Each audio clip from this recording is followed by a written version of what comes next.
Hello students, तो आप सब बेहतर होंगे। आपकी स्टडी लगातार कंप्लीट हो रहेगी। तो बायोस्टैटिक्स का एक क्लास हम लोग कंप्लीट कर लिए थे। तो अब चलते हैं बायोस्टैटिक्स के दूसरे क्लास की तरफ, यानी हम लेके आए हैं आज बायोस्टैटिक्स का पार्ट 2 यानी लेक्चर नंबर 2 के बारे में। तो चलिए यहाँ पे हमको क्या देखना है, role of biostatistics in modern research, यानी आधुनिक अनुसंधानों में जो बायोस्टैटिक्स है, जैव सांख्यिकी है, इसका यूज यानी इसका उपयोग क्या है, कैसे हम लोग इसको यूज कर रहे हैं, कैसे हम लोग डाटा एनालिसिस कर रहे हैं, सबको देखेंगे अपने जूलॉजिकल रिसर्च के पॉइंट्स ऑफ बेसिस पे।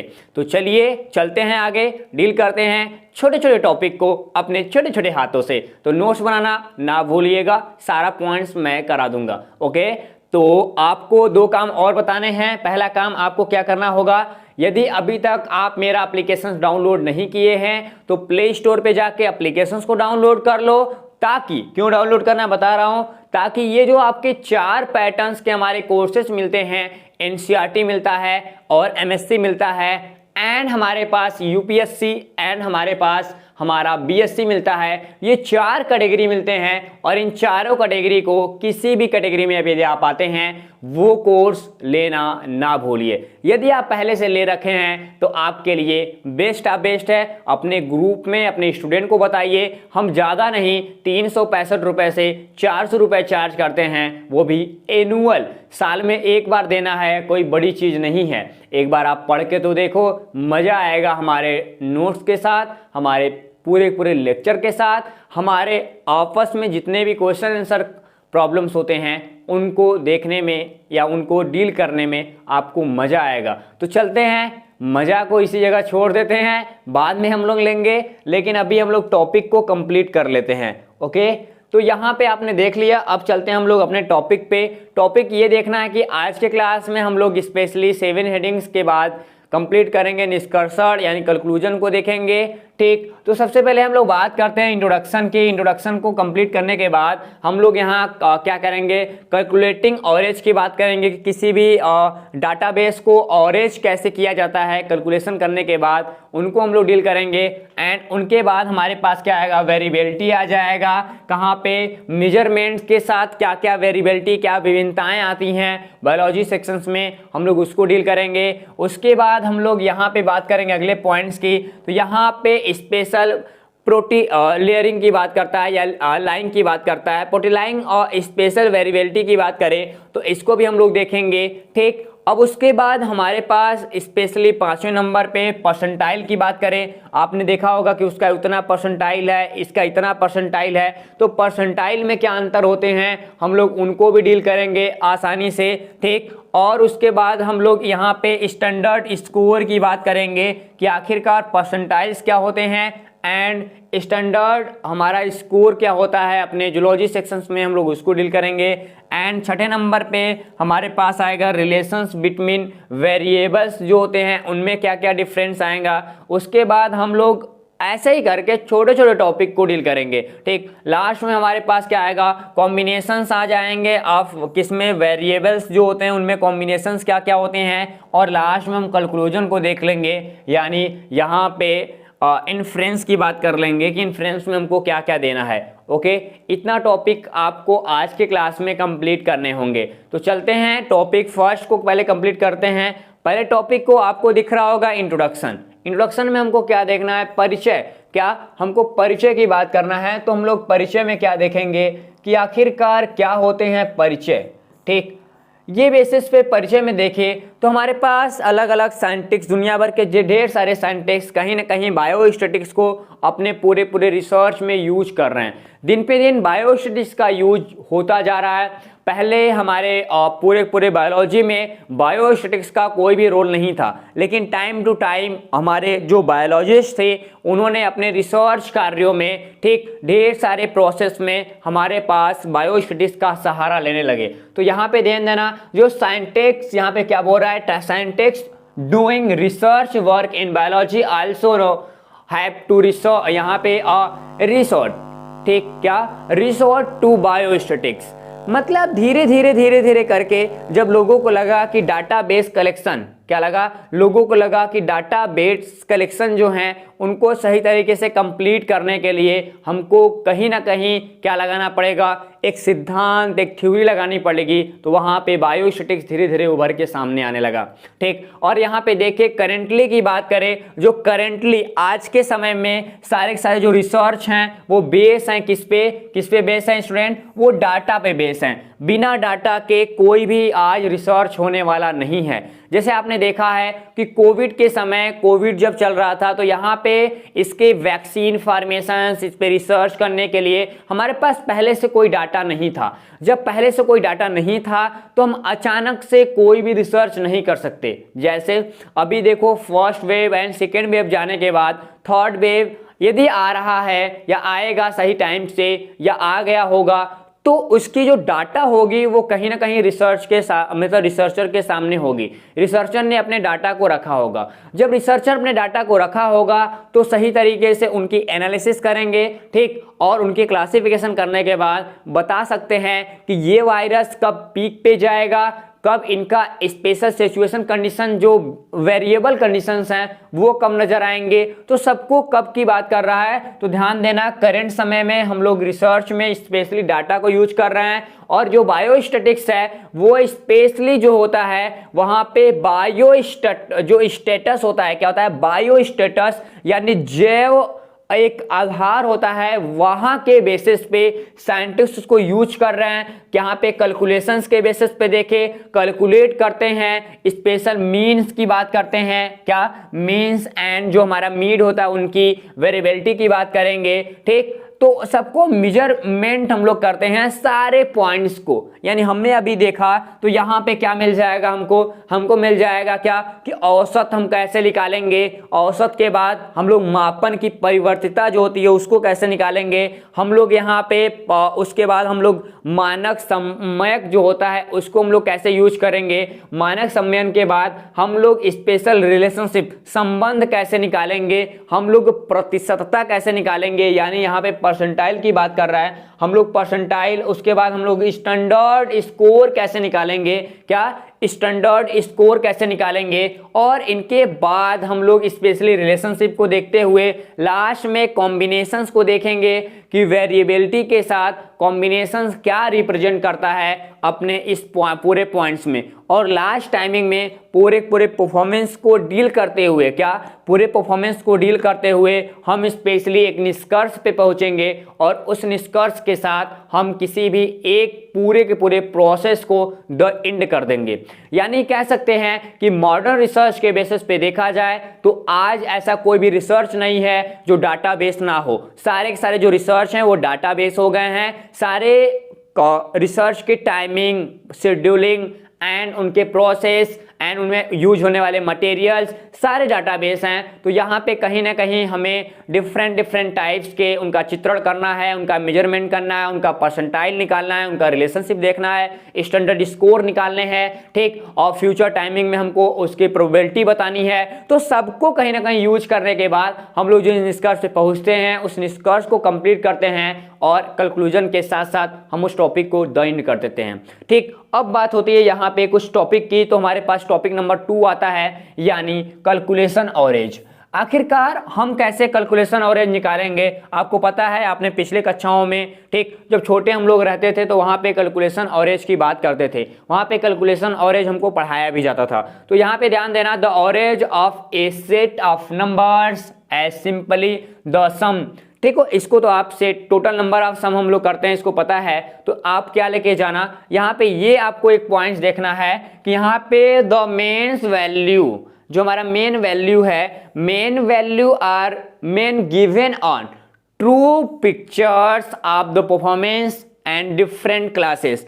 यानी ये कह सकते हो, सिंपल तरीके से हम लोग देखते हैं तो यहाँ से ये कह सकते हैं कि औसत और जो हमारा माध्य होता है, क्या होता है, औसत और माध्य होता है, वो किसी भी परफॉर्मेंस का ये कह सकते हो बेहतर चित्रण होता है। हम परफॉर्मेंस को यदि देखना है, पूरे क्लास की परफॉर्मेंस को देखना है, तो हमारे क्लास में जितने भी नंबर्स ऑफ स्टूडेंट्स हैं उनको हम लोग उनके परफॉर्मेंस ऑफ नंबर्स के साथ हम लोग क्या करेंगे, डिवाइड करा देंगे, हमको टोटल परफॉर्मेंस मिल जाएगा, ताकि पता चलेगा कि हमारे क्लास का परफॉर्मेंस पहले जैसा है या हमारे क्लास का परफॉर्मेंस पहले जैसा नहीं है। वो पूरा का पूरा जो मैकेनिज्म वो डील करता है या प्रोसेस होता है वो भी किस पे, स्पेशली हमारे सारे के सारे सिस्टमेटिक पोजीशन क्या है, स्पेशल हमारा ऑरेज है। तो ऑरेज के लिए हमको क्या करना पड़ेगा, ऑरेज का एक फार्मूला यहाँ पे आपको गिवन है, आप इस फार्मूला को याद रखिएगा, ठीक। ऑरेज फार्मूला टोटल सम, यहाँ पे क्या बोला, total sum of all numbers and उसके साथ साथ नंबर ऑफ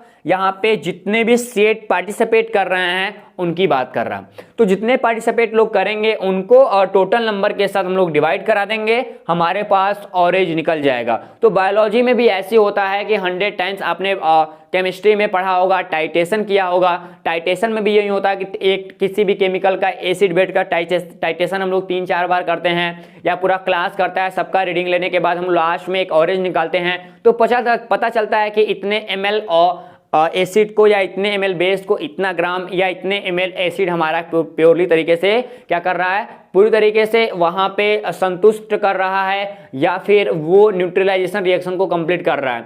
तो वो पूरा पूरा निकल के आता है हमारे ऑरेज से। तो कैलकुलेशन ऑरेज को देखना बड़ा जरूरी है अपने बायोलॉजी के बेसिस पे। आगे बढ़ते हैं दूसरे नंबर की तरफ। दूसरा नंबर हमारे पास क्या आता है, यहाँ पे दूसरा आ जाता है क्या स्टूडेंट, हमारे पास वेरिएबिलिटी आती है। क्या आती है, वेरिएबिलिटी ऑफ मेजरमेंट। देखो मेजरमेंट में भी विभिन्नताएं देखने के लिए मिलता है। भाई साहब हम भी वही केसेस को सॉल्व कर रहे हैं, आप भी वही केसेस को सॉल्व करते हैं, हो सकता है कि दोनों का डिफरेंट अलग अलग हो, दोनों का स्पेशली कह सकते हो कि जो आंसर आए वो दोनों का आंसर क्या हो सके, अलग हो सके। तो ध्यान देना जो हमारा औसत होता है, औसत के बेसिस पे ही हम कहीं ना कहीं यहाँ पे वेरिएबिलिटी को रिप्रेजेंट करते हैं। बोलता है the range of a data set as the number are differented by the formula. यानी हम लोग क्या करते हैं, हमको यहाँ पे यदि हमको टोटल नंबर की बात करें, हम यहाँ पे हम टोटल नंबर की बात करते हैं तो आर हमारा क्या है, स्पेशली वेरिएबिलिटी को रिप्रेजेंट कर रहा है, और जो एक्स है वो मिनिमम वेरिएबिलिटी कितनी आ रही है उनमें से हम मिनिमम के मैक्सिमम वेरिएबिलिटी कितनी आ रही है उनमें से हम लोग मिनिमम वेरिएबिलिटी को घटा लेंगे। तो हमको समझ में आएगा कि इस क्लास में इस पूरे के पूरे पॉइंट्स में कितना वेरिएबिलिटी रिप्रेजेंट हो रहा है एंड कितना वेरिएबिलिटी हमको आगे चल के देखने के लिए मिलेगा। इस चीज को आप अपने पूरे आंसर में कंसीडर कर सकते हैं। बोल रहा है वेयर जो मैक्सिमम है, यानी एक्स मैक्स की बात कर रहा है, जो यहाँ पे मैक्सिमम की बात करेगा। बोलता है ये लार्ज मेजरमेंट, मतलब जो लार्ज मेजरमेंट है हम उनको लेंगे, एंड दूसरे नंबर पे हम लोग जो हमारा मिनिमम है वहाँ पे स्मॉलेस्ट मेजरमेंट को हम लोग उसके डाटा सेट को यहाँ पे रखेंगे। तो हमको टोटल वेरिएबिलिटी को रिप्रेजेंट करने के लिए फार्मूला मिल जाएगा। तो ये फार्मूला आप नोटेट करेंगे, आपके लिए काफी अच्छा होने वाला है लंबे समय तक, ठीक। इस चीज को आप ध्यान देंगे। उसके बाद कहता क्या है कि आखिरकार ये पूरा जो वेरिएबिलिटी ऑफ मेजरमेंट्स हैं ये किस पे डिपेंड्स होता है। तो ये बोल रहा है कि based on the average value, जो हमारा एवरेज वैल्यू है, एवरेज वैल्यू को आप सही तरीके से यदि जस्टिफाई नहीं कर रहे हैं, उनका कैलकुलेशन नहीं कर रहे हैं, हो सकता है आपको सही तरीके से वेरिएबिलिटी का पता न चले, ठीक। वहां पे वेरियस चेंज और डिटरमाइंस, यानी हम लोग जब उसको डिटर्मिनेशन करते हैं, उसका निष्कर्षण करते हैं, तो यहां से हो सकता है मिड पॉइंट्स, यानी मिड पॉइंट्स में यदि अंतर आ गया तो भी हमको देखने के लिए मिलेगा। यहाँ पे दिस इज क्या बोल रहा है, this is called the special, हम लोग क्या बोलेंगे, वेरिएबिलिटी ऑफ मेजरमेंट बोलेंगे, ठीक। इस चीज को आप ध्यान रखिएगा। इस पूरे पॉइंट्स को देखो, वेरिएबिलिटी को रिप्रेजेंट कर रहा, हो सकता है पिक्चर आपको क्लियर ना हो पाए, लेकिन ध्यान देना ये जो पूरा प्रोसेस में दिखा रहा था, क्या कर रहा था, ये पहला हमारा प्रोसेस ए है, क्या है, ए प्रोसेस है, ए है, दूसरा हमारा ये बी है, ये तीसरा हमारा सी है। यानी हमको क्या मिला, हमको पहली वेरिएबिलिटी क्या मिली, हमको पहली वेरिएबिलिटी मिली, यहाँ से हमको ऐसा कुछ सिम्टम दिखाई दिया, यानी एक ग्राफ दिखाई दिया। वो स्पेशल वेरिएबिलिटी ऑफ 1 था, यानी इतने से स्टार्ट हुआ, इतने तक गिरा। इसका मिड पॉइंट मान लेते हैं, ये स्टार्ट हुआ था 5 से और ये गिरा था किस पे, 7 पे, और इधर इसका 10 पोजीशन है, ठीक। अब उसके बाद आगे बढ़ेंगे तो ये स्टार्ट हुआ था 4 से और इसकी लास्टिंग कौन सा, ये वाला स्टार्ट हुआ था 4 से, ठीक।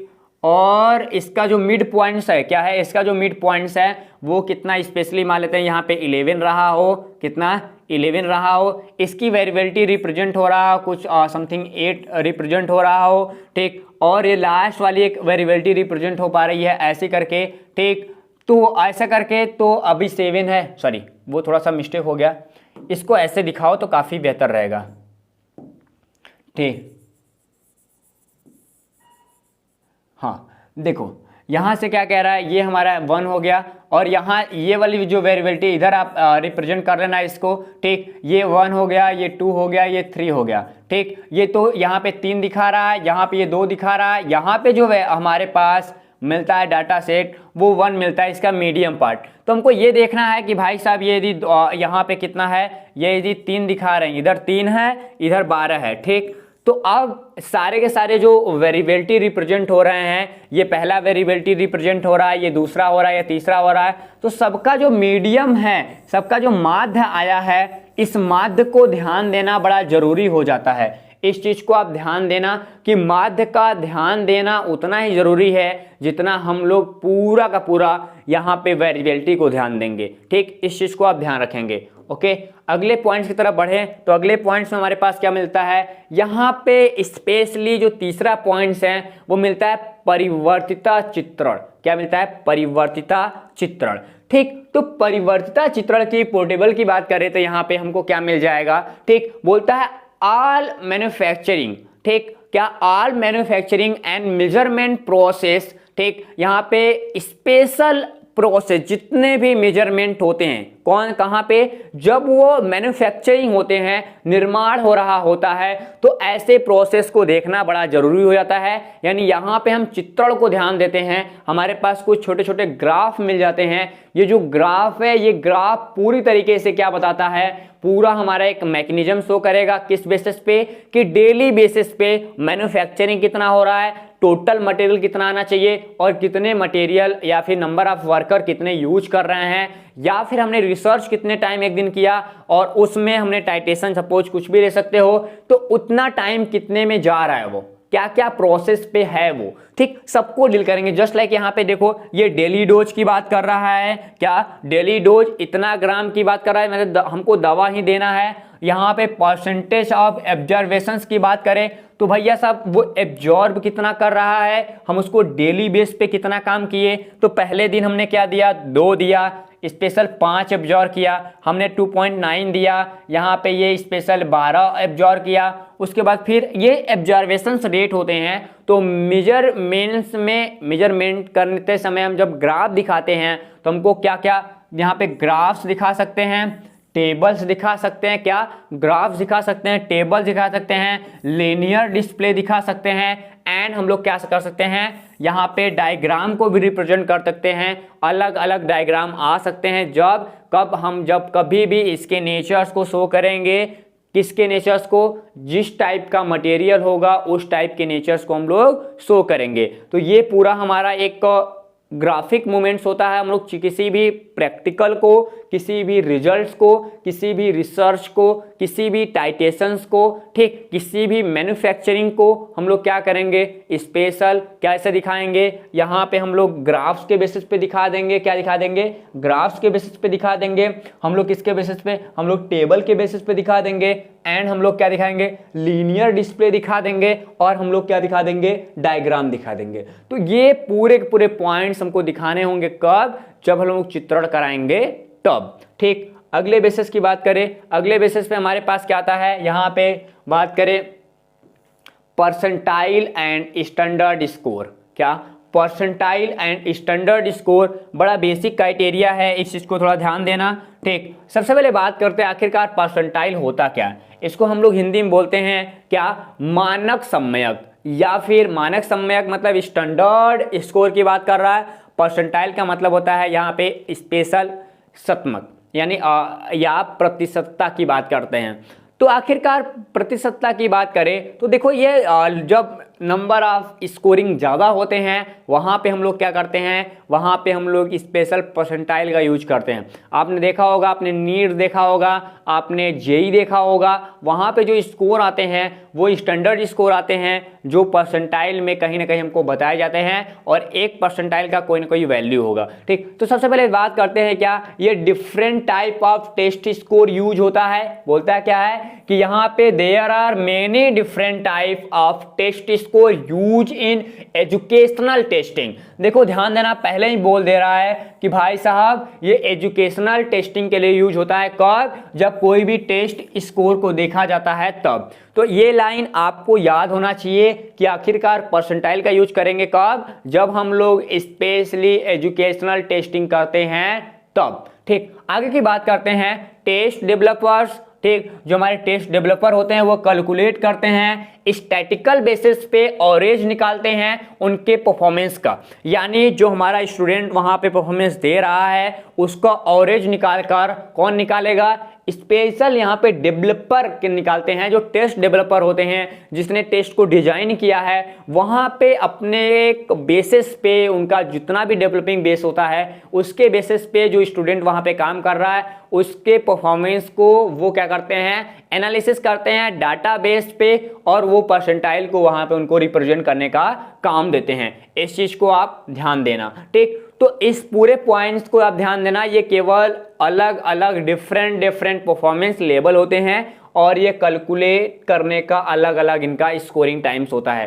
ठीक, आगे की बात करेंगे तो यहाँ पे बोलता क्या है, बोलता है कि यहाँ से ले लो, कह रहा है कि different performance level are calculated based on the differences in student score from the यहाँ पे स्टैटिकल एवरेज।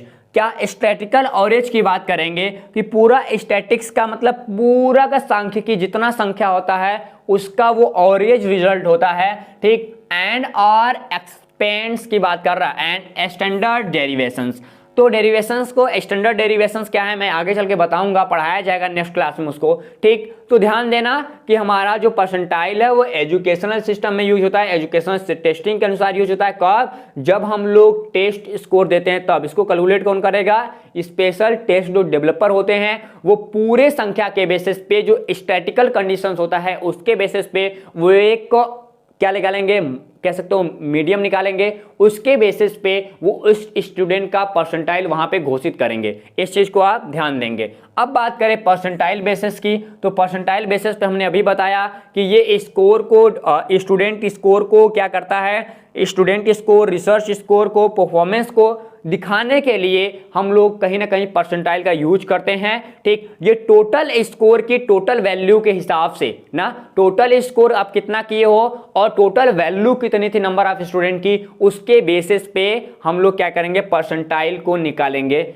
इस चीज को आपको याद होना चाहिए। ये ठीक, अब उसके बाद ये स्पेशली उनके एज पे, किस पे निर्भर करता है, उनके एज पे निर्भर करता है। मेन काम होता है उनके एज पे, उनका एज भी परसेंटाइल रिप्रेजेंट करने के लिए मोस्ट इंपॉर्टेंट फैक्टर होता है जो इंटरनल इफेक्ट करता है। लेकिन आपको नहीं पता होता कि हमारा जो परसेंटाइल आ रहा है उसमें एज भी मायने रखता है। ठीक, बच्चे सोचते हैं उसका भी 60 नंबर था, मेरा भी 60 नंबर है, लेकिन मेरा स्पेशली जो परसेंटाइल है वो कम है, उसका ज़्यादा या मेरा ज़्यादा उसका कम क्यों है? तो वहाँ पे नंबर ऑफ क्वेश्चन अटेंड कितना किए हो और आप गलती कितना किए हो, आपका डेट ऑफ बर्थ कितना है, मतलब एज कितना है, सबको कैलकुलेट करने के बाद वो परसेंटाइल स्कोर आपके सामने रिप्रेजेंट की जाती है। ठीक, इस चीज को आप ध्यान देंगे। ठीक, अगले नंबर पे चलते हैं। यहाँ पे रिलेशन बिटवीन वेरिएबल्स की बात करें कि आखिरकार वेरिएबल्स और रिलेशंस क्या होते हैं, सबको थोड़ा ध्यान देना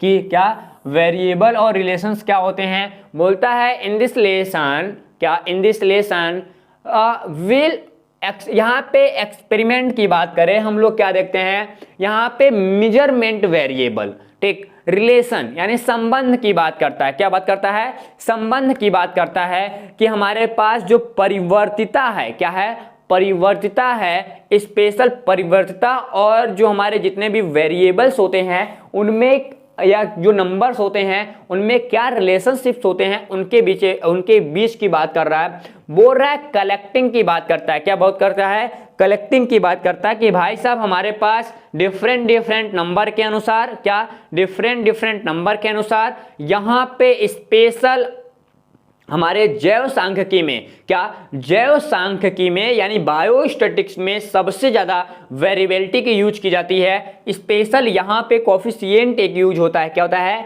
कोफिशिएंट यूज होता है। स्पेशल ऐसे कोफिशिएंट, ठीक, हिंदी में इसको क्या बोलते हैं हम लोग? हिंदी में बोलते हैं गुणांक। हाँ, सहसंबंध गुणांक यूज होते हैं। आखिरकार भाई साहब ये सहसंबंध गुणांक क्या हैं? ठीक, तो सहसंबंध गुणांक का मतलब होता है भाई साहब आप हो, भाई साहब आप हो, दो लोग रह रहे हैं। अब दोनों लोगों के साथ उनका पूरा का पूरा जो डाटाबेस है वो एक दूसरे से कितना रिलेशन दिखा रहे हैं, उनका साथ साथ रहने का जो कह सकते हो कि कंडीशंस हैं वो क्या क्या हैं, जस्ट कंडीशंस को ही रिप्रेजेंट करेगा हमारा यहाँ पे कोरिलेशन कोफिशिएंट की बात करें। यही दिया है ना, एक लाइन आपको बता रहे हैं। हाँ ठीक, यहाँ पे कोरिलेशन और कोफिशिएंट की बात कर रहा है। तो एक चीज ध्यान देना, पूरे के पूरे पॉइंट्स में यहाँ पे हम लोग परसेंटाइल एंड क्या करेंगे, मैन्युफैक्चरिंग परसेंटाइल को देखा जाता है एंड सारे के सारे परसेंटाइल को, जितने भी हमारे रिसोर्सेस होते हैं, जितने भी स्कोर होते हैं, सबको हम लोग मिलाकर स्पेशली यूज करते हैं। कब? हमारे इसी रिलेशंस बिटवीन स्पेशल वेरिएबल्स में। आगे बोल क्या रहा है यहाँ पे, थोड़ा सा एक पॉइंट हमने नोट्स रखा है, ठीक, इसको देखना है। बोलता है कि इसका यूज हम लोग कब करेंगे? इसका यूज करते हैं स्पेशली औषधि में, ठीक, हम लोग ड्रग्स में यूज करते हैं एंड मेडिसिन में यूज करते हैं। ठीक, ये कब करते हैं स्टूडेंट, इसकी बात करना थोड़ा सा। तो इसकी यूज जो होती है वो मेडिसिन में एंड ड्रग्स में ज्यादा की जाती है। ठीक, आखिरकार कब वो बताया जाता है कि आखिरकार जो हमारा बीमारी वाला मरीज है ना, जो भी जिसको भी डिजीज हुआ है, वो कितना परसेंटेज तक ठीक हो रहा है, उसका एज क्या है, मैंने पिछले कई दिनों से उसको डोज क्या दिया था, अगले कितने दिनों तक इसको डोज दिया जाएगा। मतलब जो संबंध है उसके बॉडी से, उसके एज से, उसके बॉडी से, उसके एटमॉस्फेयर से जो उसका रिलेशन है वो पूरा पूरा निर्भर करता है किस पे? एक नंबर पे निर्भर करता है। आपको बीमारी ज्यादा है, आपको दवा ज्यादा लेनी पड़ेगी, just like 500 mg, 300 mg, 600 mg। जैसे आप पैरासीटामोल, निमोसलाइट्स की गोली खाते हो, ठीक, अब वो 500-600 mg की है तो ज्यादा बुखार आया है, जम के आया है, तो वहां पे आपने 600 mg ले लिया। आपकी 600 mg भैया एक छोटे से बच्चे को खिला देंगे तो वो निकल लेगा। ठीक, ऐसा कुछ नहीं है। रीजन क्या है कि जिसकी जैसी बॉडी होगी उसके बेसिस पे हम देंगे। वो भी निर्भर करता है किस पे, कि उसको डिजीज हुआ कितना है, उसके बॉडी को जरूरत कितना है। तो ये सब सारा वेरिएबिलिटी एंड रिलेशनशिप को हम कब देखेंगे? पूरे बायोस्टैटिक्स के दौरान देखेंगे, वो भी डाटा बेसिस पे। ऐसा नहीं कि बिना डाटा बेसिस पे हम काम कर देंगे और मरीज निकल ले, बड़ा दुविधा हो जाएगा, रिसर्चर तो बेचारा फेल हो गया। ठीक, इस चीज को आप ध्यान देंगे। यहाँ पे और कुछ पॉइंट्स बोल रहा है, और कुछ पॉइंट्स नहीं बोल रहा है यही कि उनके लंबाई, उनके भार के अनुसार, तो मैंने बता ही दिया कि पूरा जो उनकी पूरी वेटेज है 50। देखो डॉक्टर बोलता नहीं है कि कितने साल की है वो, कभी दवा लेने जाओ हॉस्पिटल में या फिर मेडिकल पे तो क्या बोलते हैं, कितने साल की है बेटी। वहां पे देखो कभी भी पर्चे पे डॉक्टर के पास एज आता है, वहां पे एक एज लिखने के बाद वहां पे क्या होता है, स्पेशली यहाँ पे बताया जाएगा, क्या यहाँ बताया जाता है, भाई साहब कितने साल के हो, 10 साल, 15 साल के हो, 25 साल के हो, 30 साल के हो, 50 साल के हो गए, 40 साल के हो गए। तो एज देना बड़ा जरूरी होता है। तो एज इसीलिए कि एज से अनुमान करते हैं कि उसके बॉडी के स्पेशल कंडीशंस कैसे हैं।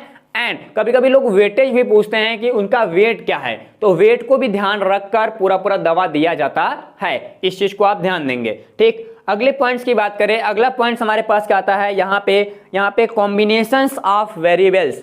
क्या कॉम्बिनेशंस की बात करें, हम लोग जोड़ेंगे कैसे। ठीक, हमने तो देख लिया भाई साहब कि रिलेशंस कैसा था, क्या हमने देखा रिलेशन कैसा था। अब हमारे पास जो परिवर्तिता है, जो दिन पे दिन परिवर्तित हो रहा है, उनका हम लोग क्या करें, उनका हम लोग कॉम्बिनेशन साथ साथ लगाए कैसे, इसको ध्यान देना है। बोलता क्या है, कॉम्बिनेशंस में केवल एक टॉपिक ध्यान देना कि किसी भी लक्षण की भावी स्थिति, क्या किसी भी लक्षण की स्पेशल कोई भी फीचर्स हैं, क्या हैं, फ्यूचर स्टेटस, किसी भी सिम्टम्स की जब फ्यूचर स्टेटस को हम लोग डेडिकेटेड कर लेते हैं, डिस्पैच कर लेते हैं प्राप्त कर लेते हैं तो हमको समझ में आता है कि भाई साहब ये लक्षण आने वाला है तो इसको इतना डोज देना चाहिए, बायो में स्पेशली इतना इसको डिजीज है तो इतना मेडिसिन देना चाहिए, इतना इनको इंजेक्शन लगाना चाहिए। तो सारा प्रोसेस किस पे निर्भर करता है? स्पेशल कॉम्बिनेशन ऑफ वेरिएबल्स पे, ठीक, परिवर्तिता पे। तो एक चीज ध्यान देना कि भावी जो सिम्टम्स, जो लक्षण भावी समय में आएगा, फ्यूचर्स में जो सिम्टम्स दिखाई देंगे, उन सिम्टम्स को हम लोग क्या करते हैं, स्पेशली यहां पे एनालिसिस करेंगे। एनालिसिस के बाद हम लोग पूरा उसको लगाएंगे, ठीक। तो यहाँ पे कई टाइप्स हो सकते हैं। यहाँ पे स्टैटिक्स कंडीशंस में हो सकते हैं उनके पूरे बॉडी, एंड वो यहाँ पे या देखो स्टैटिक्स की बात करें और लोकल, दो ही मायने ज्यादा रखता है, ठीक, स्टैटिक्स की और लोकल की। तो भाई साहब हमारे पास लोकल, उनका रिजल्ट क्या है, लोकल कंडीशंस पे उनकी बॉडी कैसे दिखा रही है, और यहाँ पे स्टैटिक्स की बात करें, स्टैटिक कैसा कंडीशन है, इसको भी ध्यान देना होगा। लंबे समय के बाद उनकी बॉडी कंडीशन क्या होगी, उनको ध्यान देना, ये उतना ज्यादा इंपॉर्टेंट नहीं रखता है, ठीक। तो अब देखो लास्ट पॉइंट्स की तरफ हम लोग बढ़ते हैं। लास्ट पॉइंट में यही देखा जाता है कि हमारे पास ढेर सारे नंबर होंगे। बोलता है द मेजरमेंट, क्या बोलता है, निष्कर्षण में चले तो बोलता है द मेजरमेंट ऑफ सैंपल और sample taken from any large population.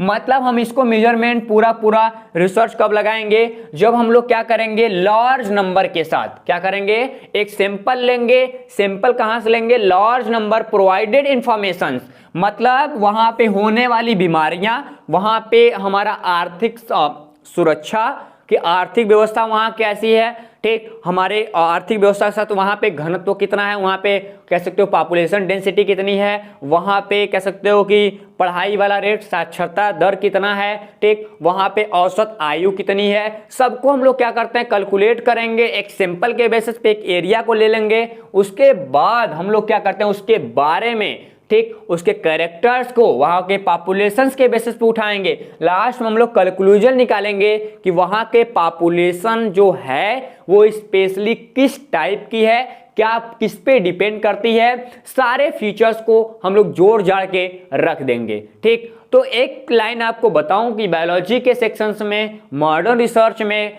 Biostatics का होना बड़ा जरूरी है, ताकि हमको सही टाइम पे डाटाबेस मिल सके, हम डाटा कलेक्शन कर सके। तो मिलते हैं थर्ड वाले क्लास में लेके छोटे छोटे वीडियो को छोटे छोटे हाथों से। तब तक के लिए टेक केयर, बाय बाय, जय हिंद।